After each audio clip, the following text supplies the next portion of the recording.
Este podcast es traído a ti gracias al SEBIN, Servicio Bolivariano de Inteligencia Nacional de Cuba. Digo, de Venezuela. Dejando siempre en alto el nombre de nuestro libertador Simón Bolívar. Bienvenidos al vuelo E52 de Sabrosura Airlines, con destino a El Martínez Podcast Bar. Les recordamos que El Martínez es un proyecto colaborativo de Rainbow Lobster. Nos pueden visitar en elmartinez.net, en nuestras redes sociales que se encuentran debajo de sus asientos, como El Martínez Podcast en Facebook e Instagram. Y en caso de descompresión, recomendamos suscribirse en Spotify, Apple o donde lo estén escuchando ahora. Disfruten de su vuelo sin peligro de acuatizaje. Cerrando compuertas. Ahmed, estamos listos para el despegue. Dios nos agarre confesado. Primer vuelo desde acá.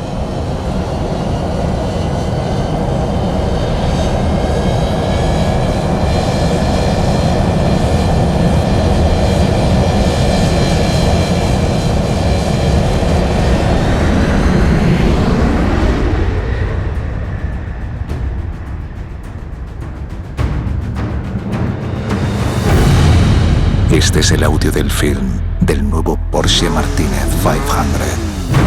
El primer film que es filmado por las recreaciones neuronales de nuestros podcasts de escucha y dirigido por tu yo director que todos tenemos dentro. Así lo podremos escribir en audio, pero también en film. Comienza con un tú 20 años más joven, manejando imponentemente por la Costa Azul, acompañado de tu crush amoroso, a quien nunca sedujiste. Y es que el nuevo Porsche Martínez 500 viene con sentimiento de autosuperación incorporado. Porque en el nuevo Porsche Martínez 500, tus defectos son insignificantes. Este film del Porsche Martínez 500, que vive solo en tu imaginación, tiene tomas de performance del coche atravesando la ciudad, la naturaleza, los charcos y el barro. Tomas que darán paso a las imágenes de motores en funcionamiento que sacamos de cualquier banco de imágenes de stock en 3D. Y cámara lenta. Imágenes que igual, como no entendemos un coño de mecánica, no nos dicen nada, pero que quedan muy bien. Y dan la sensación de que este auto va a toda leche. Y sí, anda mejor, porque es un Porsche Martínez 500. Que con ese nombre, madre mía la que se viene. Un lunes que parece jueves es El Martínez.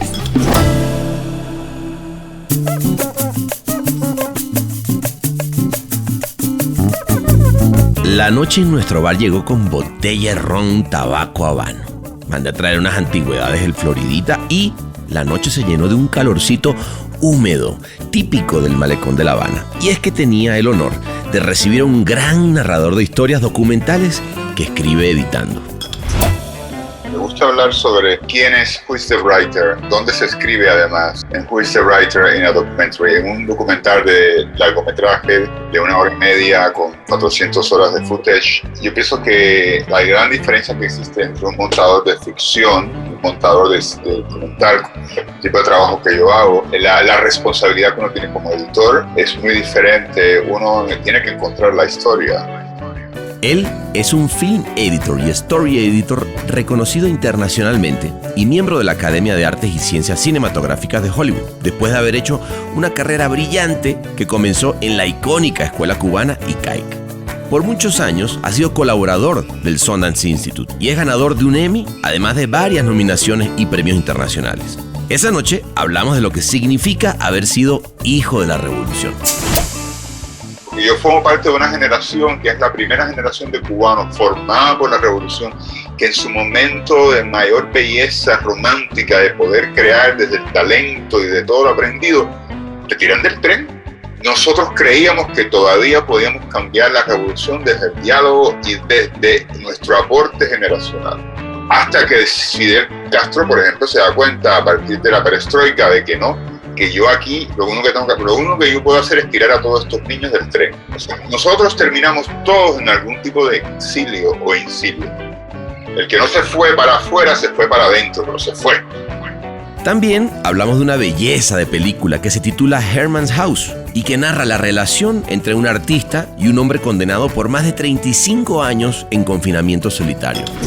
O sea, es el mismo poder que tiene alguien, una figura que también me parece que estuvo muy presente en mí como inspiración para editar Herman's House, que es Nelson Mandela. O sea, cómo Herman puede florecer, como él dice, una flor en el estiércol, cómo él, ante un acto de sometimiento y brutalización, de repente él encuentra la manera de sobrevivirlo desde el amor, no desde la revancha, desde el odio. Eso no es fácil de hacer. Me contó la importancia de su documental El silencio de los otros, que narra la historia del proceso de juicio a militares del franquismo. O sea, que para mí es importante también, o sea, entender cómo la paradoja que existe entre un país como España, que inicia el proceso de hacerle un proceso judicial de reparación de justicia a Pinochet, se niega a hacerle un proceso judicial de reparación de justicia a las víctimas del franquismo. Los nietos, los hijos y los nietos y los tataranietos de las víctimas siguen siendo víctimas. Hasta que yo no encuentre a mi abuela que está enterrada en una cuneta, yo soy mi abuela. Hablamos también de Casas Muertas, un documental venezolano al que me invitó a participar y que narra la realidad de un país en éxodo a través de los ojos de la directora Rosana Matequi. Y yo no soporto los cineastas que enfrentan el hecho creativo desde sus boxes, desde sus cajitas de prejuicio y no desde el reto de desmontarse el prejuicio y bañarse en el río con 5 grados bajo cero.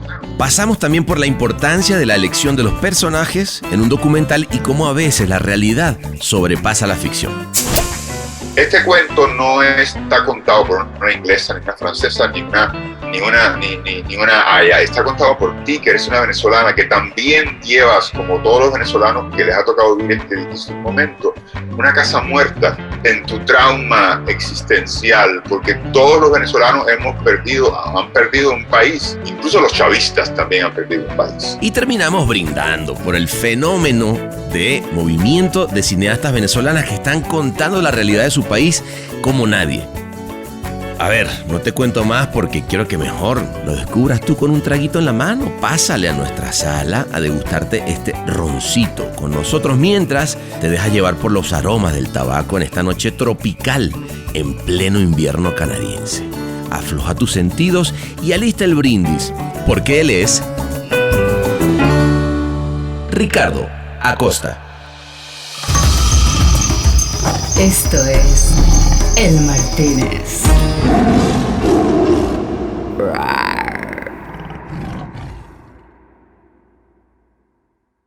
Ricardo, querido, ¿cómo andas? Por acá, disfrutando de este día libre. Está muy bien. Oye, tú me oyes bien, ¿verdad? Yo te escucho perfecto, ¿y tú? Súper, súper duper. Oye, pues, qué gusto, cabrón, finalmente de tenerte por acá en el Martínez. Va a ser enorme. Qué lindo, qué lindo. Oye, pues mira, sin mucho pretexto, tú estás ahorita en Toronto, ¿verdad? Estoy ahora mismo en Toronto, sí. Estás en Toronto, yo acá en Los Ángeles, pero vámonos a la Riviera Francesa un ratito a tomarnos un trago en verano eterno. ¿Cómo ves? Me encantaría. La última vez que estuve ahí fue en el 2015. No, bueno. Con Sam Bene, un documentary que hicimos sobre Ousmane Sembene, el padre del cine africano. Buenísimo.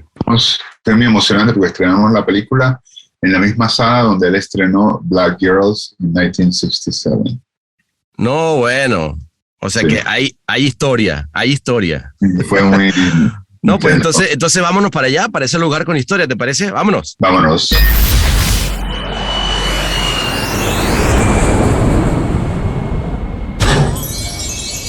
Bienvenidos a El Martínez. ¿Qué le servimos para empezar?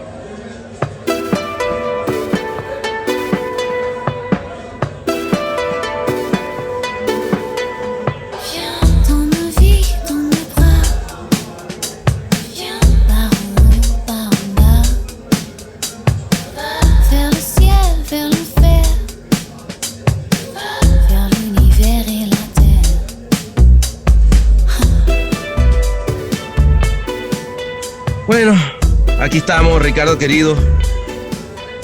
Esta la puedes tú editar como quieras, esta imagen, ¿no? O sea, estamos acá, ve, mira a tu alrededor. ¿Qué te vas a tomar, querido? Yo realmente me gustaría tomarme un buen vino blanco, así muy simple. O blanc. No, hoy no vino François, pero tenemos... vamos a hacer, s'il vous plaît. Una nueva chica, se llama... es que el Fan se llama. ¿Algún tipo de vino en particular, hermano? ¿Alguna marquita o algo? No, realmente un Sauvignon Blanc. Un Sauvignon. Un Sauvignon Blanc, s'il vous plaît. Uno que a ti te guste mucho. Digo, es que yo no sé hablar muy bien francés, pero a veces me hago entender. Bueno, ¿cómo estás, hermanito? Oye, de verdad que qué placer tenerte por acá. El placer es doble realmente y bueno, muy feliz de poder hacer esto. Yo disfruté mucho el programa El Martini que escuché anteriormente, me pareció fantástico. De hecho, me compré el libro. De Salvar el Fuego, ¿no? Con el gran Arriaga. Salvar el Fuego de Arriaga. Terminé comprando el libro porque a mí me encanta la manera en que Arriaga escribe para cine, pero igual, es un libro de un escritor, es un acto de otro tipo de intimidad, ¿no? Es verdad. ¿Y cómo te está agarrando? Realmente fíjate que lo tengo, pero no lo he empezado a leer porque lo quiero guardar, porque me estoy pensando pasar unas vacaciones de fin de año, unos 10 días en Lanzarote. Uy, qué lindo. Y me quiero ir allá a un yoga retreat, alone, solo, como que a retornillarme para el 2022. Y lo estoy guardando para esa fecha, ¿no? Porque es un buen libro, tiene 1000 y pico de páginas, o sea, es fantástico para devorarlo en una escapada de ese tipo, ¿no? Bueno, qué lindo darte esa posibilidad de abordar el 2022 con libro en mano y en ese retiro, ¿no? ¿O qué? Sí, realmente fue muy lindo, la verdad. La idea de poder... A mí me encanta planear mis escapadas. ¿No? Qué bueno. Oye, y cuéntame una cosa, porque la verdad que, bueno, me di una zambullida, me encanta. Creo que eres un tipo afortunado, ¿no? Más allá de tu talento, de poder tener la posibilidad de contar esas historias tan lindas que he visto tuyas, ¿no? Y cuando digo tuyas es que obviamente siempre hay un director, hay un escritor, pero yo siempre creo que en el documental el editor es un escritor más, ¿no? Sí. O sea, yo siento que el cuarto de edición más bien termina siendo un cuarto de escritura, ¿no? Yo pienso que sí, yo incluso hablo me gusta hablar sobre who is the writer, dónde se escribe además. En Who is the Writer in a Documentary, en un documental de largometraje de 1 hora y media con 400 horas de footage, donde no existe un paper cut, donde no, por mucho que te imagines la historia a priori, la realidad te va a imponer otra historia, donde yo pienso que la gran diferencia que existe entre un montador de ficción, un montador de documental, el tipo de trabajo que yo hago, es que la responsabilidad que uno tiene como editor es muy diferente. Uno tiene que encontrar la historia. Claro. Tiene que encontrar la historia, pero además de eso hay algo muy importante para mí, y tienes que encontrar la historia y siempre tienes que tener presente que la historia que tú estás contando está determinada porque es parte de una realidad viva, en muchos casos de unos sujetos reales. Tú no estás contando la historia de un personaje ficticio que se convierte en un esclavo de tu capricho, que tú lo puedes resucitar, desaparecer, hacerlo que tiene poderes mágicos, convertirlo en un monstruo, en black and white, como tú quieras, porque es un personaje que existe a la merced de tu imaginación y tus caprichos como escritor y como director. Pero en un cine de documental, cuando uno cuenta la ficción del documental, que no es contar una mentira, sino es construir una historia de algo que pasó en 20 horas, hacer una escena de 4 minutos que tenga alma, corazón y vida, para cruzar una frase en mexicano.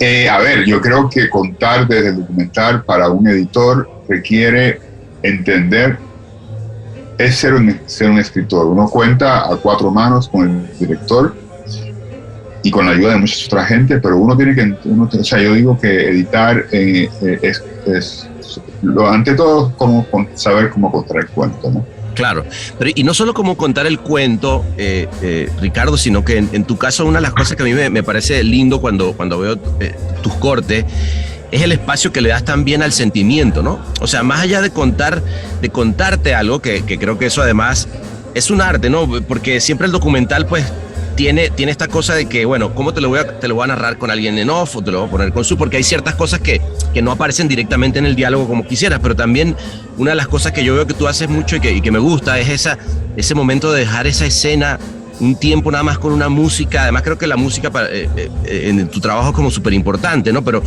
das ese espacio, ¿no? Como para que el espectador no solamente le estés contando algo, sino que empiece a sentir cosas, ¿no? Sí, mira, a mí me resulta tremendamente importante, a ver,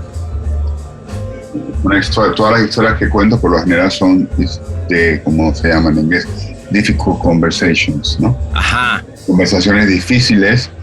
Por lo general siempre digo que a mí, o sea, a ver, existe un hecho histórico. El muro de Berlín es un hecho histórico y está ahí. Tú te puedes leer 3 libros que puede ser que te den una reseña de cómo era el muro de Berlín y el bla, bla, bla. Pero realmente el muro de Berlín, que a mí me parece más efectivo contar, es el que se cuenta a través de la historia emocional del muro de Berlín. Claro. ¿Cómo vivió el muro de Berlín una familia que estaba dividida por un muro y vivía entre el Berlín oeste y el Berlín este? Y es ahí, en la capacidad de capturar, de representar esa historia emocional en la que nosotros realmente estamos haciendo historia como contadores de un cuento documental. O sea, siempre digo que a mí me resulta es muy fácil hablarle también a la gente que piensa como uno. Ahí no hay ningún reto. Por lo general, el trabajo más arrecho, el más difícil y el mucho más remunerado emocionalmente es poder contar una historia donde los buenos y los malos de la historia estén tratados con mucho respeto y con mucho humanismo. Ajá. Para que te dé la posibilidad también de la gente que, por ejemplo, que está en el caso de Herman's House, sí, a favor de la cadena perpetua o de los solitary confinement, que es una tortura, pero que la película les dé la posibilidad de repente de sentir algo diferente y decir, hostia, a lo mejor yo nunca he visto esto desde el punto de vista humano. Lo he visto desde el punto de vista moral, desde el punto de vista de mis fobias, de mis miedos. Ni el González, ni el Godínez. El Martínez. Y siempre tener presente a la audiencia, porque creo que eso también tiene el trabajo documental, y particularmente creo que el que haces es que efectivamente estás hablando de temas complicados, ¿no? O sea, pero sobre todo encontrando esas historias humanas y como que haciendo que alguien se acerque a un sujeto que de otra manera sería para ti una noticia en el periódico, ¿no? O sea, en el caso de Herman House, ¿no? Un tipo que está 40 años en prisión, en una celda de confinamiento, 23 horas al día, nada más tiene 1 hora al día para ver la luz, ¿no?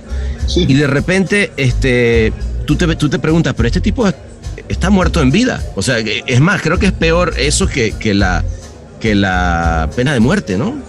O sea, es muy es realmente una tortura, ¿no? Es realmente una tortura, y muchas veces yo he tenido que estar en conversaciones donde la gente me dice, bueno, pero algo habrá hecho, ¿no? Es como si el castigo... Claro, coño. Es como si el castigo, pero además la pena de muerte, ya sea el confinamiento solitario, ni siquiera es una sanción judicial.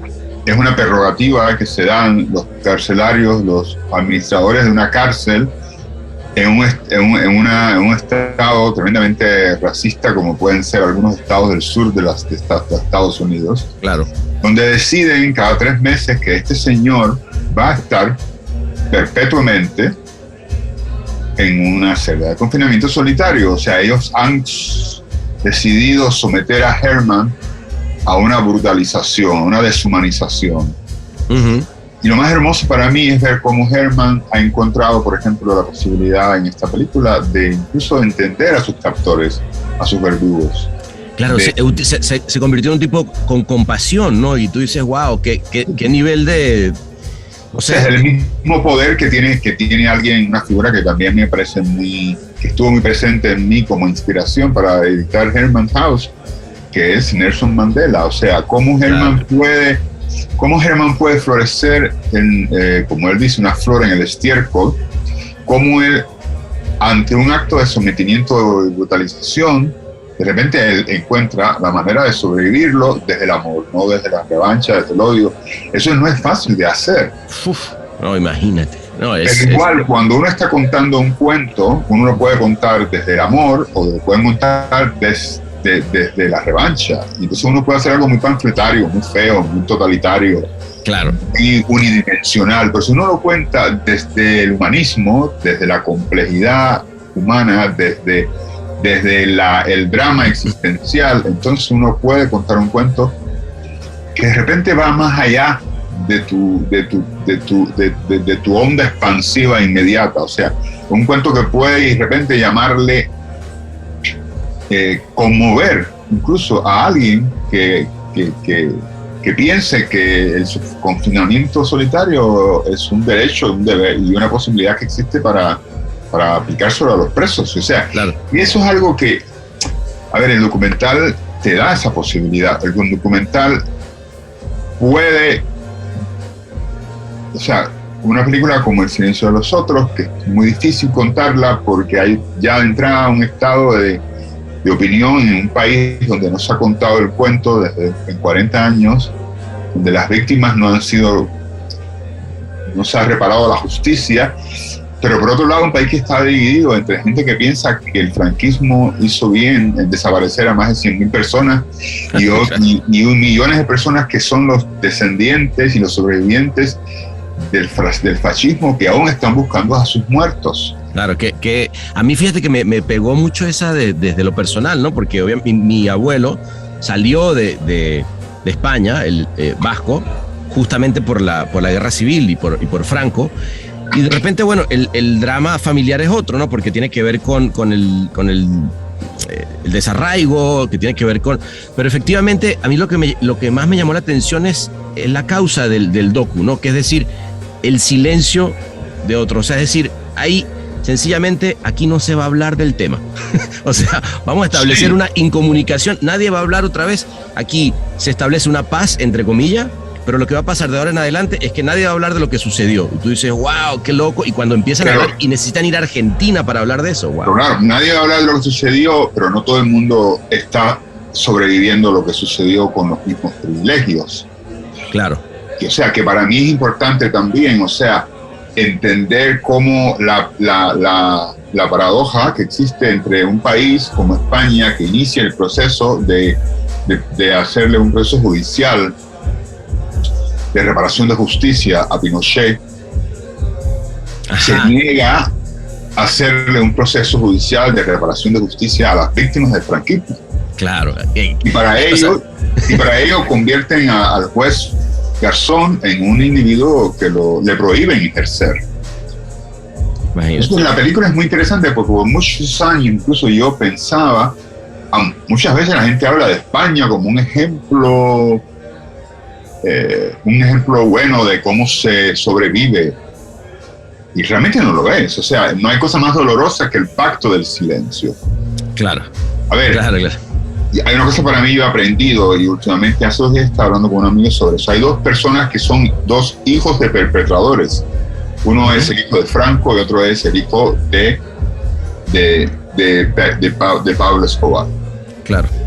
El hijo de Franco se ha pasado toda su vida limando y puliendo la imagen de su padre, el caudillo. Jamás le ha tenido interés en hacer un proceso de sanación con las víctimas del fascismo.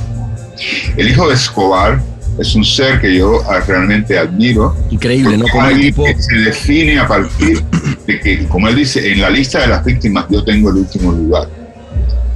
Claro. Pero que ha hecho de su vida algo que es tener la posibilidad de encontrarse con las víctimas de su padre y de ese momento de violencia en Colombia y hacer algo muy hermoso, que es sanar juntos.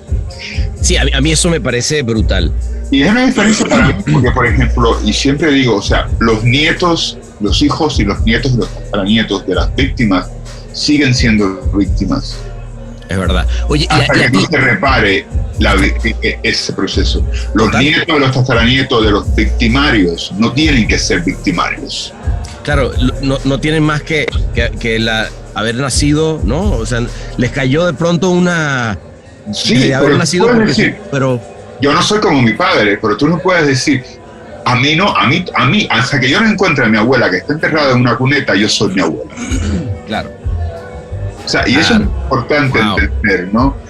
Eso es algo que yo aprendí, por ejemplo, trabajando con Almudena Carrasco y con Robert Baja en El silencio de nosotros, entender que no es que hay muertos de ambas partes y que es la misma narrativa y toda la bobería esa que la gente cuenta de que el muerto por el muerto, no. Claro. Es que unos son muertos que han sido respetados y enterrados y otros han sido dispersados por el campo.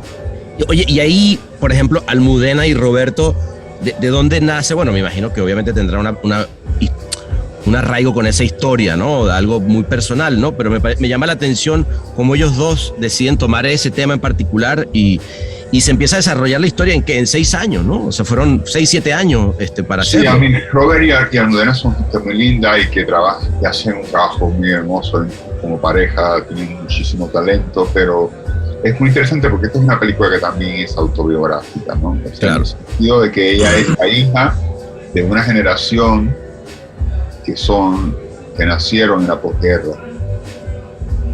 Sus padres nacieron en la posguerra, fueron también en alguna medida lucharon contra el fascismo, estaban en la universidad, se metieron en problemas, pero Almudena se da cuenta que ella no le, o sea, que su hija no sabe el cuento de lo que pasó. Wow. Pero tampoco ella lo sabe, porque a ella, sus padres, no se lo han contado del todo. Ya. Porque tampoco se cuenta en las escuelas. Imagínate tú. Y entonces, por ejemplo, algo como el pacto del olvido.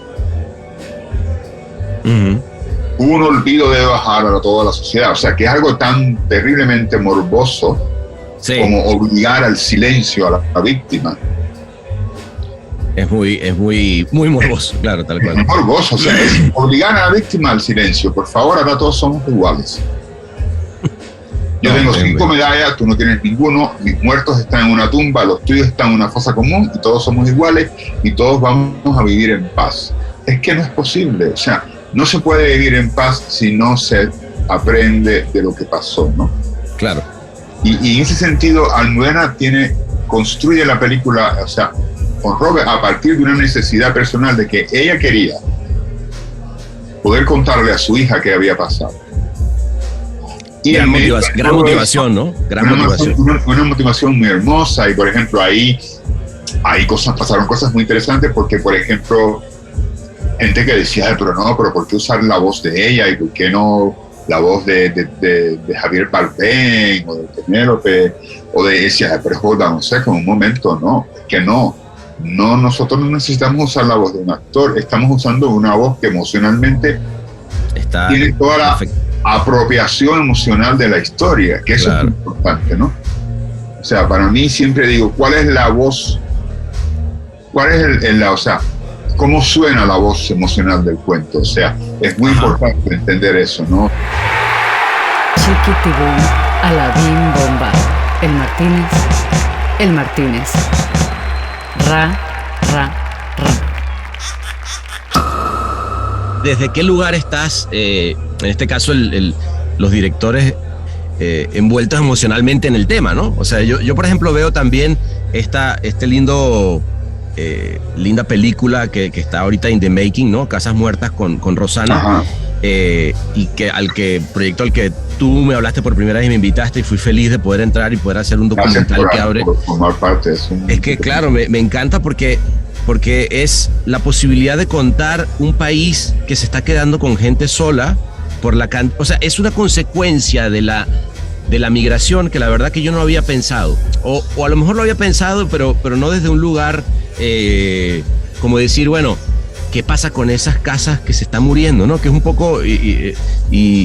Y cuando Rosana me lo cuenta, primero me lo cuentas tú, yo dije, me acuerdo de esa conversación y fue que me voló la cabeza de wow, mira qué historias, pero también cuando vi ese corte que tú habías hecho del teaser, ¿no?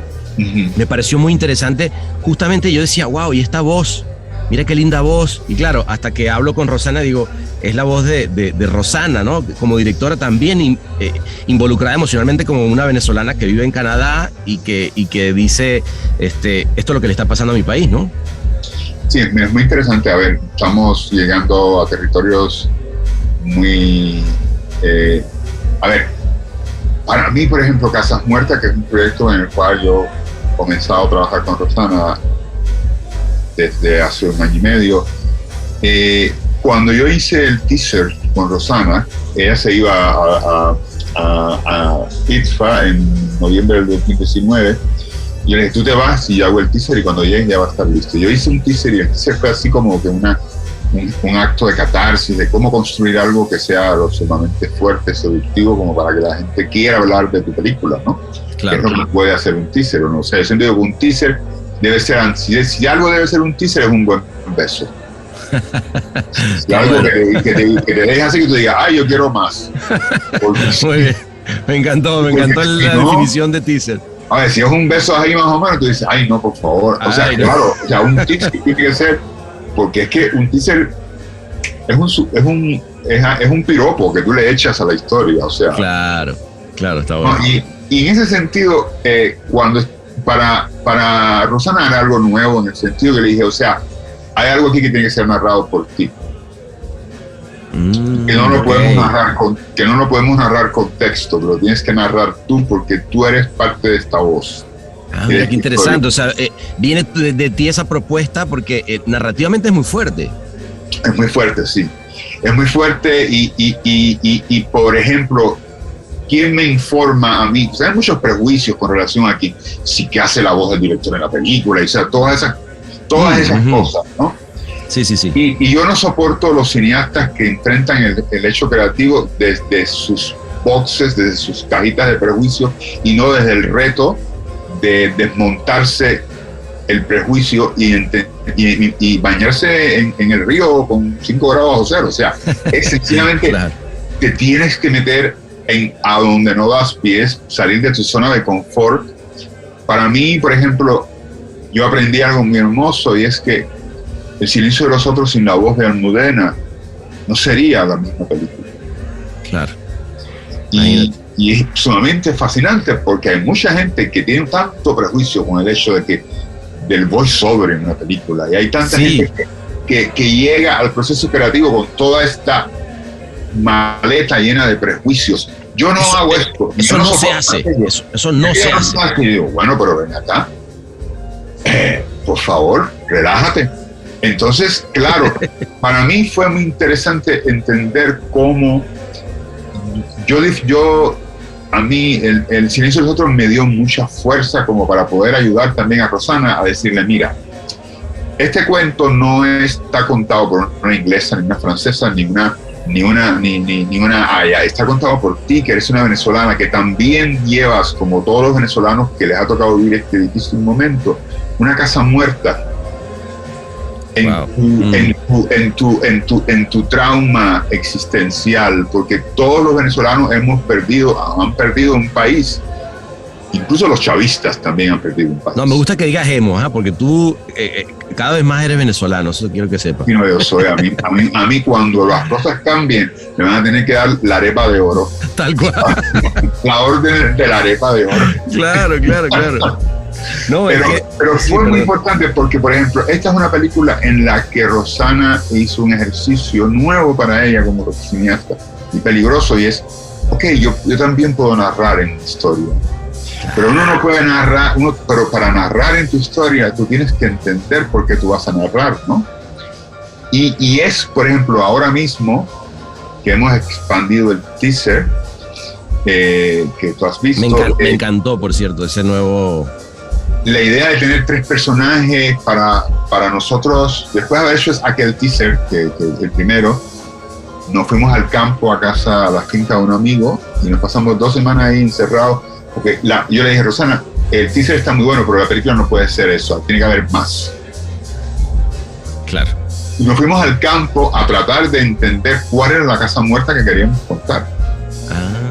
Y fueron 3 días difíciles porque al principio era casi que evadíamos el hablar porque no había manera. O sea, pesaba más el miedo que la locura en ese momento. Un buen día yo me levanté muy temprano y salí a preparar el café y me bajaron como 2 epifanías así que venían de boca.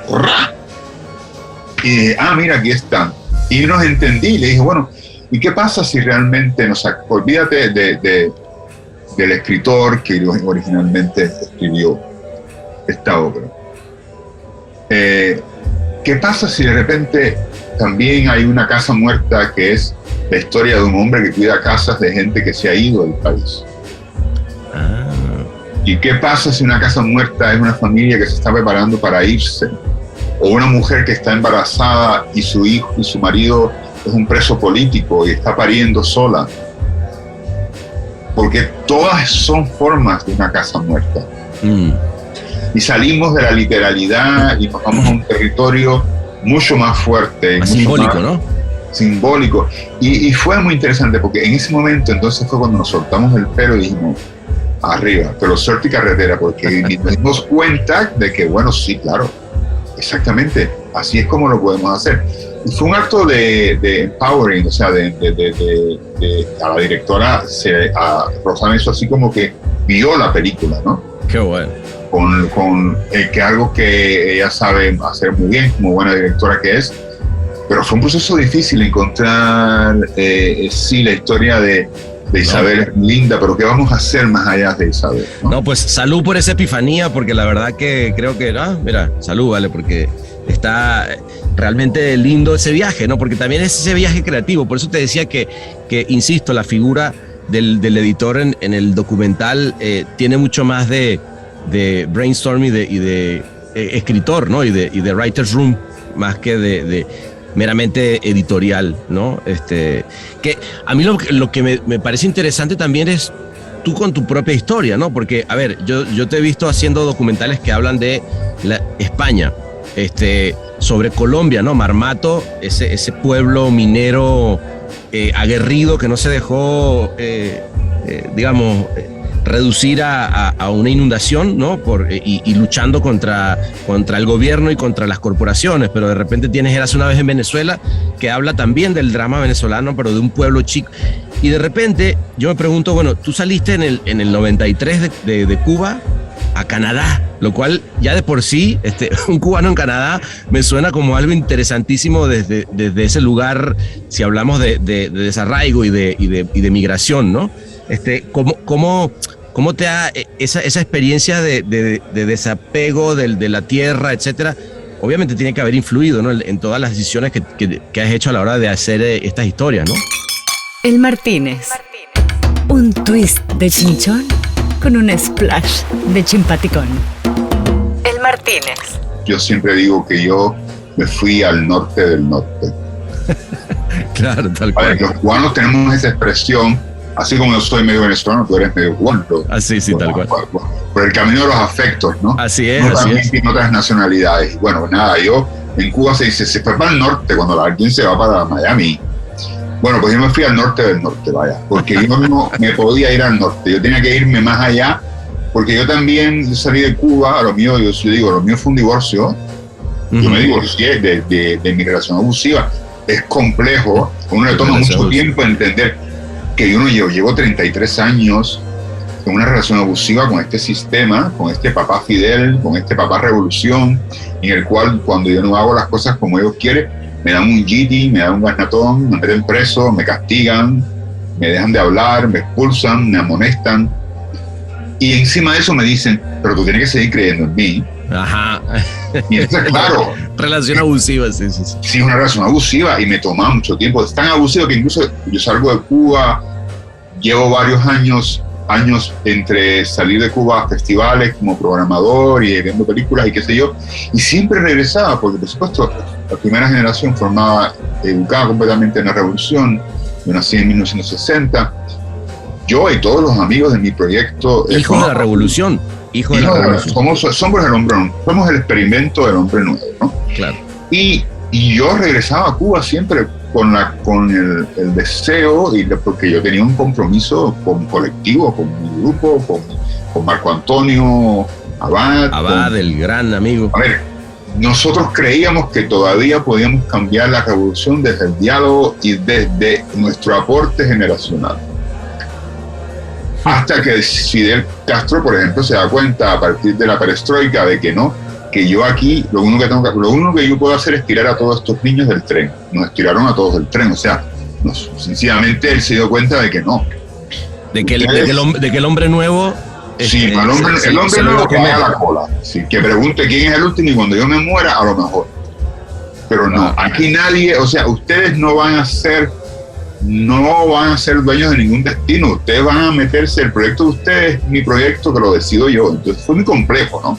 Claro. Porque yo formo parte de una generación que es la primera generación de cubanos formada por la revolución, que en su momento de mayor belleza romántica de poder crear desde el talento y de todo lo aprendido, te tiran del tren.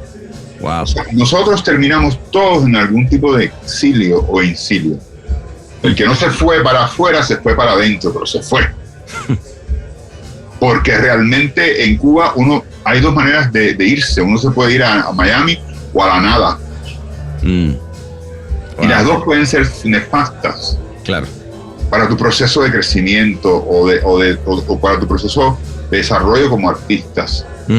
Sobre todo en aquellos momentos de Cuba. Yo realmente tengo la dicha de haber llegado a Canadá, a Toronto, una ciudad donde yo encontré una nueva familia y donde yo tuve la posibilidad de sanarme, hacer una sanación de esa relación tóxica. Sí, es muy importante. La distancia para mí fue muy importante. O sea, por ejemplo, hay películas que yo podría hacer hoy que no pude haber hecho hace 20 años o 27 años cuando llegué acá. Claro. Porque estaba demasiado absorbido por la catarsis de la fuga, de la ruptura, del decir, hasta aquí, no te aguanto más. Es dificilísimo cuando uno se separa de una relación abusiva, porque uno tiembla. Claro, pero ¿y cómo fue ese momento, Ricardo? Porque yo me imagino eso, de un país también que de alguna manera, como dices tú, en el que se creía en el proceso, ¿me entiendes? No es que... sí, o sea, a ver, la revolución, el gobierno no solamente es dueño de tu educación, el gobierno también es dueño de de los cuerpos, de las memorias, de las mentes, y de la ideología y de los sueños. El totalitarismo es dueño de tu humanismo. Claro. Y eso es algo que es muy importante, entender cómo una ruptura donde yo no salgo de Cuba diciendo, bueno, al año que viene regreso a ver a mi mamá. O sea, uno sale, uno rompe uno se corta el cordón umbilical uno mismo. Sí. Saber cuándo vas a poder ver a tu familia, cuándo vas a regresar. O sea, era un momento donde si te vas, aquí no te quiero más. O sea, es típico de relaciones abusivas. Claro. Me botaron de la casa, me fui, me escapé, no puedo regresar. O sea, es muy duro llegar a un lugar al que sea. Ahora, por ejemplo, yo en el año 2000 hice una película muy hermosa que se llamó Spirits of Havana. Esa película no hubiera podido hacerla en el año 1995, al año y medio de haber estado acá. A ver, ¿y por? ¿Por qué? Porque era una película sobre el viaje y la colaboración artística de Jane Bannett, que es una jazzista canadiense muy famosa, con músicos cubanos. Okay. Su viaje a través de diferentes partes del país, un programa que ella tiene que se llama Spirits of Music. Es muy interesante porque yo en el año 1995 hubiese sido un editor tremendamente chauvinista con ese proyecto. Ok. Y hubiese tratado de contar una historia que estaría llena de mis neurosis pírricas. Desde que esa cosa de sacar los cubanos, que tú sabes, ¡Uy, eso está buenísimo! Sí, pero nada más está buenísimo para ti, porque yo no lo entiendo, pero tú me estás diciendo que está buenísimo. Claro, me lo vendiste. Pero esa intensidad del cubano que solamente cuenta para él y su espejo neurótico. Ya. Entonces yo, por ejemplo, es una película como Despiertos Havana, yo no hubiera podido contribuir a esa película en el año 95 como contribuí en el año 2000, porque no tenía la distancia. O sea, no tenía la distancia para verme a mí mismo y para poder ver la tragedia y la fractura y todo lo demás con un sentimiento que no fuese más allá de la catarsis del dolor, ¿entiendes? O sea, sí. Y esas cosas son muy importantes. O sea, yo creo que uno puede contar desde el dolor, pero hay que contar desde el amor también. Claro, pero ahí das en el clavo de algo que decías al principio, que me parece que es buenísimo, que es tratar al villano y al protagonista con el mismo cariño, ¿no? O sea, no sé si decías la palabra cariño, pero yo así lo entendí, como decir, a ver, somos seres humanos con la misma compasión, ¿no? que puede haber tenido Germán por sus pastores, ¿no? Ética. Claro, o sea, no tener este punto de vista unilateral de las cosas son así y te las digo, sino, a ver, vamos a ser capaces de ponernos desde la empatía en los zapatos de cada uno para contar una historia quizás mucho más rica y que efectivamente, como dices tú, llegue a los corazones de alguien que no necesariamente piensa como yo, ¿no? Sí, mira, en Marmato hay un personaje tremendamente despectivo, que es un prospector canadiense. Sí, ese personaje es brutal porque es un personaje que si tú lo escribes en la ficción te van a decir que tú fumaste anoche, que te fue la mano. Claro. Sí, pero esas son las bellezas del documental, que es lo que le llamamos la ficción de la realidad. Donde tú... De la realidad. Muy eso bueno. no es un cuento que me inventé yo, ese personaje es así. Claro, ahora, yo tengo eso lo poder, digo. Sí, yo tengo el poder de maltratarlo porque no lo entiendo, porque no lo respeto desde su monstruosidad o de su fealdad y convertirlo en un cartón. Pero perdón, ahí te hago un paréntesis. Digo, para los que no vieron, que ojalá esto sirva para que la vean. Es un tipo que llega a Marmato, que al final del día es una ciudad o un pueblo que va a estar consumido porque efectivamente lo van a desaparecer de la faz de la tierra. Y este es el tipo que le viene a traer la noticia, ¿no? De, señores, esto se va a ir. Yo ya lo he visto en otras partes del mundo. Este pueblo va a desaparecer. Y por un lado es el gran villano, porque está diciéndole esto, pero también por otro lado se convierte para mí en un gran aliado porque les hace ver lo que realmente va a suceder. A mí eso me pareció brutal.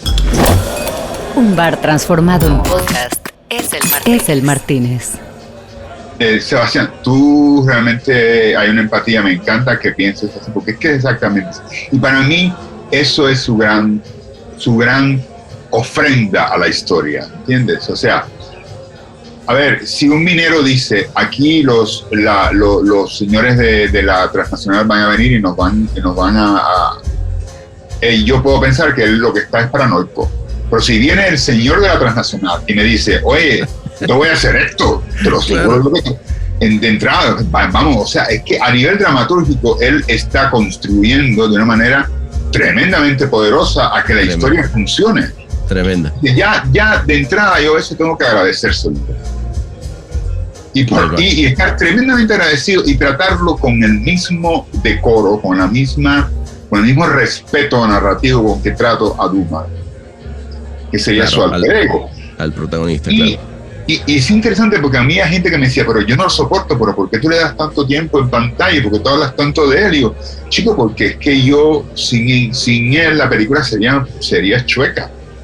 Sería un lamento. Sería un lamento boliviano todo el tiempo, claro. Sí, o sea, un lamento así, pero y que no...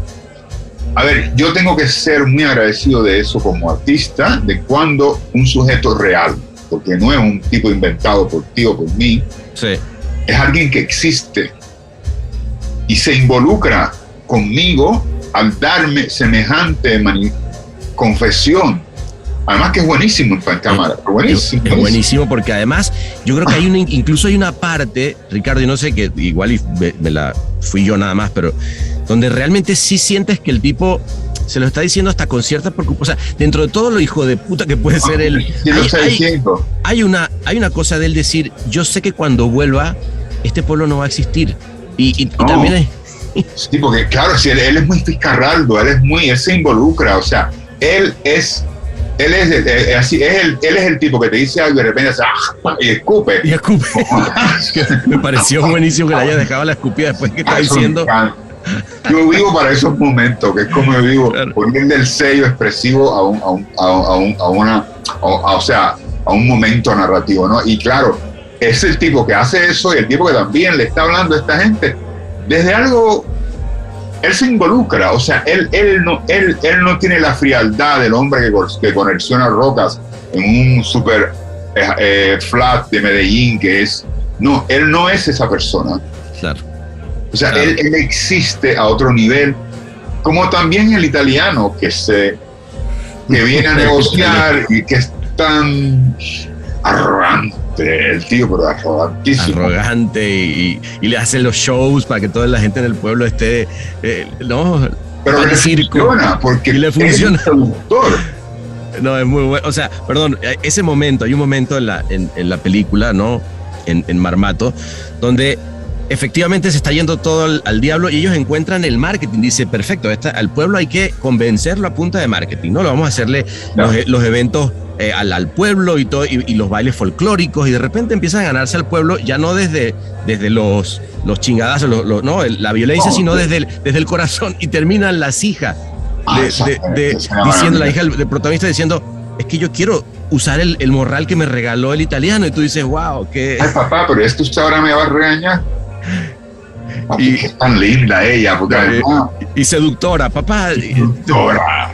Pero es terrible, porque es una escena tan hermosa, a mí es una de mis escenas preferidas, en la que tú te das cuenta cómo se le ha metido el diablo en el cuerpo que más le duele al sujeto, que es el diablo se le ha metido en el corazón a las hijas. A las hijas. Y las hijas les encanta ahora la Gran Colombia Gold, la corporación. Eso es muy duro, pero además a Dumar que vive para sus hijas, o sea, porque Dumar es... O sea, a mí el personaje de Dumar, por ejemplo, también me fascina, y es algo, el Marmato,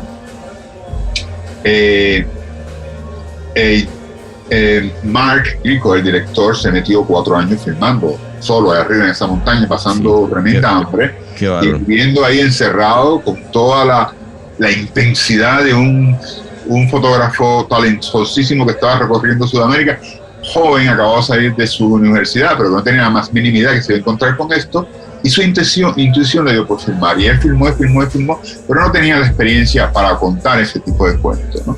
Claro. Y entonces él vino y me presentó algo que tenía. Yo estaba haciendo otro trabajo en Nueva York y era tremendamente problemático. Tenía todos los defectos de lo que yo nunca haría en una edición. Era un trabajo que estaba contado desde el iPod, era el panfleto exacerbado, claro. Llevado al puntillismo máximo, ¿no? Y dije, mira, yo veo detrás de toda esta cacofonía, yo lo que siento es que hay un fotógrafo que tiene una intuición hermosísima, que eres tú, y un director que necesita una ayuda, que eres tú, y yo quisiera ayudarte, pero tenemos que poner una bomba a esta pretensión y empezar desde cero. Wow. Qué momento, y la valentía y la humildad también, ¿no? No, de director, de decir, esto es justo lo que ando buscando, yo necesito eso, y si eres tú, y le digo, bueno, vamos para allá. Oye, y ahí, perdón, Ricardo, porque ahí también Stuart Reed lo ayudó a escribir. ¿Cómo se combina? ¿Cómo de pronto haces tú esa terna, ¿no? También porque, de nuevo, como escritor, editor. Sí, mira, por ejemplo, ese es un caso en el que yo tenía que haber exigido mi crédito como editor, como escritor, y no lo hice. Claro. Ya eso ha cambiado, yo hoy en día, por lo general, a la hora de quién tiene créditos de escritor, o sea, porque hay muchos productores que dicen, no, yo también quiero el crédito de editor, pero realmente, ¿dónde se escriben las películas en un documental como Marmato? Se escriben en cuarto de edición. Claro. Y claro, o sea, ahí hay cosa formal de que el director y el editor se fueron con el crédito del escritor, pero igual, lo que más me fascinó con Marco fue que Marco y yo tuvimos una relación de mucha concatenación a nivel de miradas sobre el material, ¿no? Uh-huh. Y una de las primeras cosas que nosotros hicimos, yo le dije, mira, esta película, yo soy de los que piensa, I am all for equality, pero uno no cuenta historias desde la equality, uno cuenta historias desde la discriminación, porque hay historias que son más importantes que otras historias. Claro. O sea, hay personajes que son mejores que otros, punto. O sea, uno no puede empezar a construir un muñeco como Marmato teniendo 60 personajes. Esa pretensión es absolutamente pírrica. Claro. Entonces, lo que yo hice con él fue verme el material y decir, vamos a pasar esta semana, vamos a hacer ahora el casting, donde vamos a tener todos los potenciales personajes nos van a tener que demostrar que él sí y no fulanito de tal. Buenísimo, buenísimo. Fue un casting muy duro, o sea, porque, y claro, detrás de ese casting, que era lo que la pretensión que queríamos, era, vamos a tratar de encontrar 4 personajes que puedan contar la historia desde las cuatro esquinas del pueblo. Okay. Generacionalmente, a nivel de clase, a nivel de visión de mundo, y que haya una diversidad y personajes que además, y estaba Luis Gonzaga, que es el que canta, que es alguien que la había filmado, y yo dije, desde que lo vi, yo dije, personaje narrador, un juglar, ¿no? Él es el juglar, él es, a nivel griego, él es el coreuta del cuento, y él lo único que él va a hacer en toda la película es cantar. Esto es El Martínez.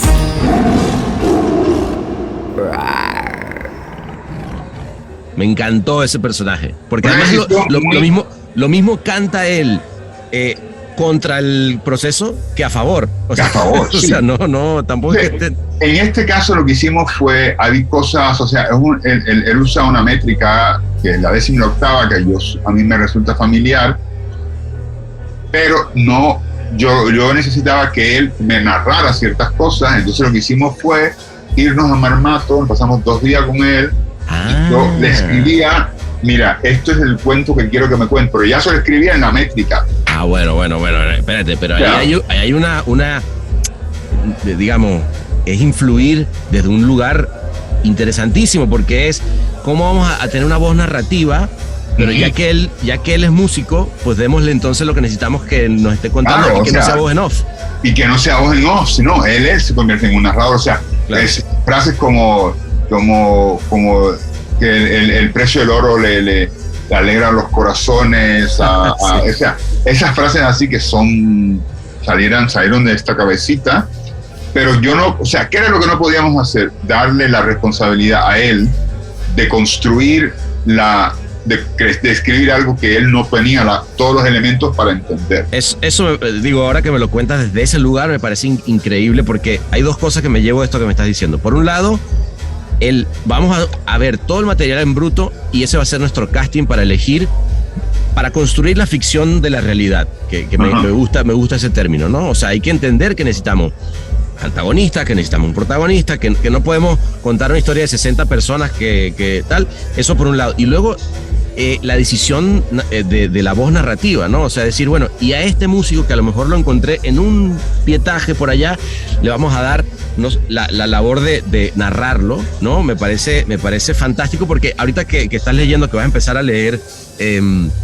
Salvar el Fuego de Arriaga, es algo que de repente él hace con las cartas de los presos, por ejemplo, ¿no? Ellos empiezan a escribir y de repente es interrumpirte la narración normal, ¿no? Que viene, que en este caso de Marmato era con supers, ¿no? O sea, como que te lo voy contando, hay una voz, una tercera narrador omnisciente. Que es ese narrador omnisciente, sí. Pero qué lindo tener esa posibilidad de construir un personaje que no existía y de darle incluso ciertas letras para que te lo enriquezca, ¿no? Está bien. Pero fíjate, él existía en su razón de ser, él no existía como personaje, o sea, él existía en su razón de ser, pero a él nosotros, ¿dónde está mi genialidad y la de Mark? Es en darle a él un contenido de trabajo. Claro. O sea, ese es un tipo que ha contado el cuento del pueblo, pero a su manera, cuando le da la gana, y ha contado de la viejita y del espíritu. Pero lo que yo me di cuenta y dije, no, a mí no me importa lo que él piense, a mí me importa lo que él cante, y como lo cante, porque lo va a cantar desde el punto de vista del narrador omnisciente, pero que también es un narrador que perteneciente, porque es parte de su historia, o sea, él es otra voz. Él es otra voz, exactamente. Entonces, claro, para mí era muy importante poder utilizarlo a él para construir esas elipsis de tiempo y contenido, de que él me contara entonces en una canción lo que había pasado. No, y hay un momento en la película que primero lo usas a él justamente como esa música que te va contando con imágenes, pero ya al final lo dejas a él, solamente a él, cantando una canción, ¿no? Y ya para decir, aquí está, ¿no? Aquí estoy yo. Está muy bien. La verdad, qué lindo poder tener esa capacidad de hacer la ficción en la realidad, porque creo que es justamente cómo lograr generar contenidos con empatía, que es lo que más yo agradezco de haber visto ese trabajo que tú has hecho, que es, ok, te voy a contar esta historia de la realidad, que además va a dejar algo, y eso también me gusta. O sea, no solamente va a ser una historia, sino que te deja pensando, te deja reflexionando, y además te da la posibilidad de disfrutar y de entretenerte, que también al final es una labor, ¿no? O sea... Sí, a ver, a mí ese piropo que la gente me echa, ay, que es que tus películas parecen, tus documentales parecen películas, que más o menos quiere decir como que... Claro. Que parece una ficción. No. Salud, de verdad. A ver, la gente a veces, hay amigos que me dicen, pero eso es un insulto. Digo, no, es un piropo. Es un piropo. No me entiende, pero es un piropo, yo sé lo que me quieren decir. Cuando a mí alguien me dice, es que se siente como una película. Es un piropo. Es un piropo, yo sé lo que me están diciendo. No, pues salud por la ficción de la realidad, amigo, y de verdad, muchísimas gracias por este espacito acá. Mira, espérame un segundito. Tráenos, ya llevamos 2 botellas, a ver si me traen la última, porque aquí no vamos a seguir, ¿oíste? Es más, mira quién viene ahí, Marco Antonio, ahí está Marco Antonio Abad. Dale, por cierto, no, que se venga para acá, vente para acá a tomar. Eso sí, vamos a tener que switcharnos al ron, viste que él es ronero de corazón. Él es ronero de corazón. Amigazo, de verdad, qué gustazo. Y nada, pasémonos aquí al lado, ¿te parece? Vale, un placer. Y nada, yo a la orden y a la carta también. Y te quería decir algo también, Sebastián, estoy muy feliz de que tú estés acompañando un proceso tan hermoso como el de Casas Muertas, como uno de los productores ejecutivos, con tu sensibilidad como artista, pero también como venezolano del mundo mundial.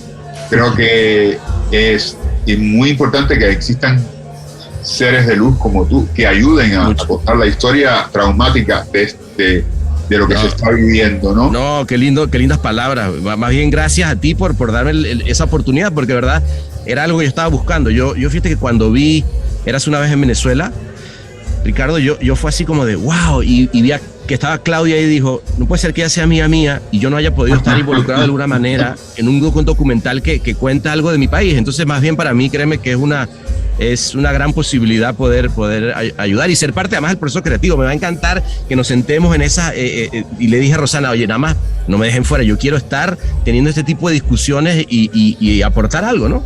Y es muy interesante porque además hay un momento que se va a tener que escribir sobre el momento en el que las mujeres, las cineastas venezolanas llevaban la batuta de cómo contar el cuento del documental. Porque todas son mujeres, todas estas directoras, que es fantástico también para mí, o sea, que no tiene nada que ver con el cine de ficción pequeño burgués, no, es alguien, y además son las que están tremendamente comprometidas con contar ese cuento. Qué bárbaro, ¿no? Y además en un momento de un país importantísimo, que además no se están, o sea, si no fuera por esa generación de mujeres que están haciendo ese cine documental, no se estarían contando unas historias que son muy importantes. Así que hoy tenemos desde el bar, desde el Martini, tenemos que brindar por las jevas. Que así sea, por las jevas venezolanas que están sacando ahí la ¿sabes cómo? Ellas crearon una organización que se llama Jevas. Las Jevas, cuyo, qué bueno, qué gran nombre. Ellas crearon una organización de cineastas venezolanas que se llama Jevas. Y yo creo que es el nombre más hermoso que se les ha ocurrido. Me encanta. Bueno, salud por las Jevas. Salud por las Jevas.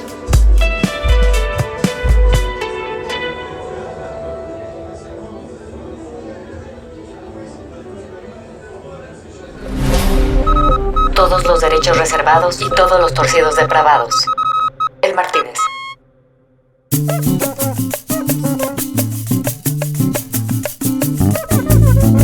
Bueno, pues nada, terminamos otra noche de pura alegría tropical cuando pasamos a la terracita donde nos estaba esperando Rosana Matequi, estaba por allá Claudia Lepage, platicando de cosas profundas, pero arrisotadas con nuestro hermanito en común, Marco Antonio Abad.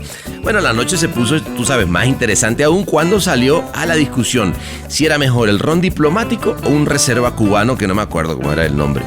O sea, digo, no lo recuerdo porque tampoco estaba yo parando de reír. Bueno, y como no estaba François, bueno, nos tuvieron que votar, porque bueno, François es el que nos hace el paro a veces para que no nos quedamos ahí anoche un rato más largo hasta que amanece. El hecho que nos fuimos y dijimos, bueno, ¿a dónde la seguimos? Y nos fuimos a la playita. Y bueno, si te acuerdas, porque tú también estabas ahí, ¿no? O sea, estaba como una especie de malecón. La Croisette parecía un malecón que me recordaba algún lugar en el que ya había estado. Bueno, y para ti, que llegaste hasta acá, te voy a dejar con un sonido de mar caribeño mezclado con Riviera Francesa que, por alguna razón, cuando se mezclan suena como a canto de sirena. Qué loco, ¿no? Bueno, ahí te va. Oye, y por cierto, gracias por escuchar.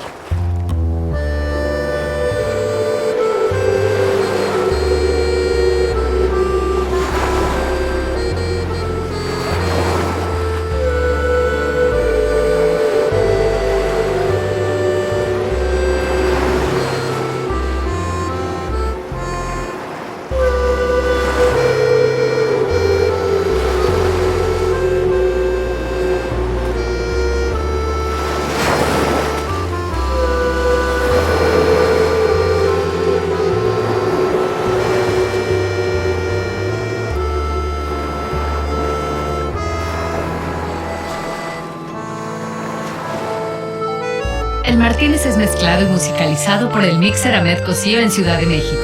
Locución de la voz Marley Figueroa desde LA. Escrito por Sebastián Arrechedera. Una producción colaborativa de Rainbow Lobster. El Martínez, un podcast bar intuitivamente organoléptico.